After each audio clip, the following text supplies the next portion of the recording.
എല്ലാവർക്കും ഫുഡിലെ മറ്റൊരു വീഡിയോയിലേക്ക് സ്വാഗതം. നമ്മുടെ ഓണം റെസിപ്പി സീരീസിലെ രണ്ടാമത്തെ വീഡിയോ ആണ് ഇത്. കുറുക്ക് കാളൻ അഥവാ കട്ടിക്കാളൻ. വളരെ ഈസി ആയിട്ട് തയ്യാറാക്കി എടുക്കാൻ പറ്റുന്ന ഒരു അടിപൊളി ടേസ്റ്റി ആയിട്ടുള്ള ഒരു കറി റെസിപ്പിയാണിത്. അപ്പോൾ നമ്മുടെ സദ്യയിലൊക്കെ ഇത് അധികം യൂസ് ചെയ്യുന്നത് തൃശ്ശൂർ സൈഡിലൊക്കെയാണ്. പക്ഷേ തൈര് ഇഷ്ടമാവുന്ന ആർക്കും ഇത് ട്രൈ ചെയ്ത് നോക്കാവുന്നതാണ്. അപ്പോൾ നമുക്ക് നേരെ റെസിപ്പിയിലേക്ക് പോവാം.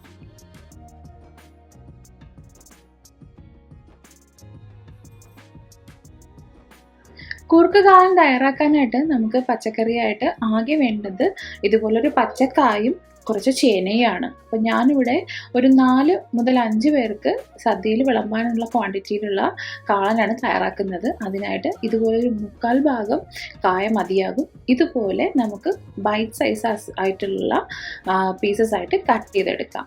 ഇനി ഒപ്പം തന്നെ ഇതിൻ്റെ ഒരു 3/4 അളവിന് ചേന കൂടെ വേണം. അപ്പം നമുക്കിവിടെ ഫ്രഷ് ചേന കിട്ടാത്തത് കൊണ്ട് ഞാൻ ഇതുപോലത്തെ ഫ്രോസൺ ചേനയാണ് എടുത്തിട്ടുള്ളത്.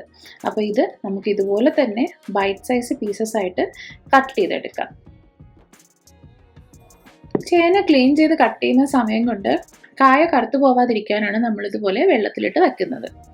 ഇനി രണ്ടും കഴുകി ക്ലീൻ ചെയ്തെടുത്ത് കഴിഞ്ഞാൽ നമുക്കിനി ഇതിലേക്ക് കുറച്ച് പൊടികൾ ചേർത്ത് കൊടുക്കണം. അപ്പോൾ അതിനായിട്ട് ഞാനൊരു 1/4 ടീസ്പൂൺ അളവിന് നല്ല കാശ്മീരി മുളക് പൊടിയും അതേപോലെ തന്നെ കുറച്ച് 1/4 ടീസ്പൂൺ അളവിന് മഞ്ഞൾപ്പൊടിയും ചേർത്ത് കൊടുക്കുന്നുണ്ട്. അപ്പോൾ നല്ല മഞ്ഞ കളർ ഇഷ്ടമുള്ളവർക്ക് കുറച്ചധികം ചേർത്ത് കൊടുക്കാവുന്നതാണ്.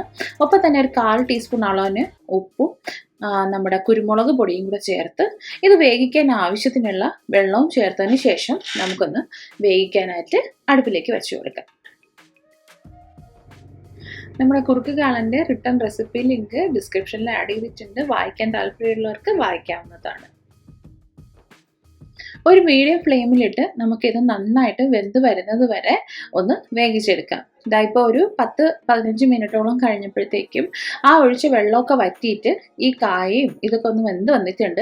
ഇത് വെന്ത് വന്നു കഴിഞ്ഞാൽ ഒരു വലിയ കപ്പിന് തൈരെടുത്ത് അത്യാവശ്യം നന്നായിട്ട് ഉടച്ചതിന് ശേഷം ഇതിലേക്ക് ചേർത്ത് കൊടുക്കുക. അപ്പോൾ തൈര് എടുക്കുമ്പോൾ ഇച്ചിരി പുളിയുള്ള തൈര് തന്നെ എടുക്കാൻ ശ്രദ്ധിക്കുക.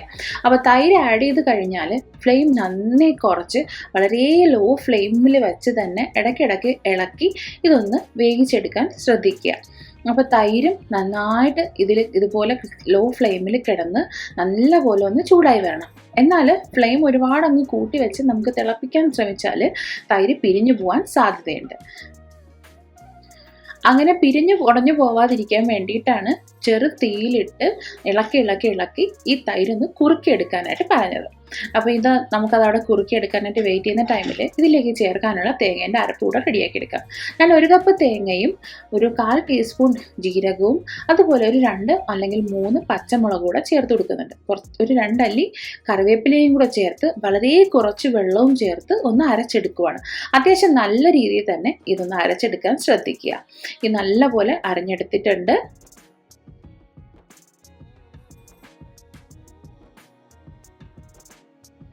ഇനി ആ അരപ്പ് നമ്മൾ നേരത്തെ കുറുക്കിയെടുത്ത ആ തൈരും കായൻ്റെ മിശ്രിതത്തിലേക്ക് ഒന്ന് ചേർത്ത് കൊടുക്കുക. അപ്പോൾ പേര് പോലെ തന്നെ ഈ കറി എന്ന് പറയുന്നത് നമുക്കങ്ങ് വെള്ളം പോലെയല്ല വേണ്ടത്, നല്ല കുറുക്ക് പരുവത്തിനാണ് വേണ്ടത്. അതുകൊണ്ട് തന്നെ ആ തൈര് നമ്മൾ 1 കപ്പ് എടുത്തിട്ടുണ്ടെങ്കിൽ ഏകദേശം 1/4 കപ്പിൻ്റെ അളവിന് അത് കുറയുന്നത് വരെ നമ്മൾ ആ ചെറു ഫ്ലെയിമിലിട്ട് കുറുക്കിയെടുക്കേണ്ടതാണ്. അതുപോലെ അരപ്പ് ആഡ് ചെയ്ത് കഴിഞ്ഞാലും ഒരുപാട് വെള്ളം ഒഴിക്കാൻ പാടില്ല, കുറച്ച് മാത്രം വെള്ളം ചേർത്ത് കൊടുക്കാൻ മതിയാവും. ഇപ്പോൾ അത്യാവശ്യം നല്ല പോലെ തന്നെ അത് കുറുകി കിട്ടിയിട്ടുണ്ട്. ഇനി നമുക്ക് സാധാരണ താളിക്കുന്ന പോലെ നമ്മുടെ വറ്റൽമുളകും കുറച്ച് സവാളയും കുറച്ച് കറിവേപ്പിലയും കടുകും നല്ല വെളിച്ചെണ്ണയും കൂടെ ചേർത്ത് തന്നെ താളിച്ചു കൊടുക്കാൻ ശ്രദ്ധിക്കുക. താളിച്ചു കൂടെ കഴിഞ്ഞാൽ നമ്മുടെ കുറുക്ക് കാളൻ റെഡി ആയിട്ടുണ്ട്. ഒട്ടും വെള്ളം ഇല്ലാതെ നല്ല കുറുക്കിയെടുത്ത് ഇലയിൽ വച്ചടത്തിരിക്കുന്ന രീതിയിലുള്ള കുറുക്ക് കാളൻ റെഡി ആയിട്ടുണ്ട്. അപ്പോൾ ഈ ഓണത്തിൻ്റെ ഒന്ന് ട്രൈ ചെയ്ത് നോക്കിയതിന് ശേഷം റെസിപ്പി ഇഷ്ടമാവുകയാണെന്നുണ്ടെങ്കിൽ ഫോളോ ചെയ്യാനും ഫ്രണ്ട്സിനും ഫാമിലിക്കും ഒക്കെ ഒന്ന് ഷെയർ ചെയ്ത് കൊടുക്കാനും സബ്സ്ക്രൈബ് ചെയ്യാനും മറക്കണ്ട. വീണ്ടും നല്ലൊരു റെസിപ്പിയായിട്ട് ഉടൻ തന്നെ വരുന്നതാണ്.